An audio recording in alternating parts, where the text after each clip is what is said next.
भगतसिंग कोश्यारी साहेबांना जे पद्मश्री या पुरस्काराने सन्मानित करण्यात आले त्याच्याबद्दल पहिले तर आमचे राज्यपाल म्हणून ज्यांनी खूप चांगलं वेळ आमच्या महाराष्ट्रामध्ये काढलं त्याच्यासाठी त्यांचं मनापासून अभिनंदन करते.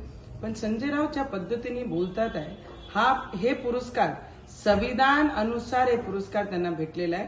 तर संजय राऊतनी थोडासा बकबक करणं कमी करावं आणि जे सन्मान या देशाच्या पातळीवर ज्यांना भेटते त्याचा सन्मान सुद्धा आपण केला पाहिजे. तुम्हाला तर काही भेटणार नाहीये आणि तुम्ही त्या लायकीचीही नाहीये आणि तुम्ही कोश्यारी साहेबांबद्दल बोलता. ते संघाचे कार्यकर्ता देशाप्रती काम करत होते.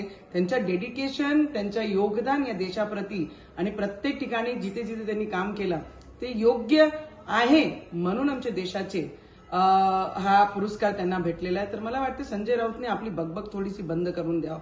टेप चालू असते 24 तास. ते टेप थोड्या वेळसाठी बंद करून घ्या.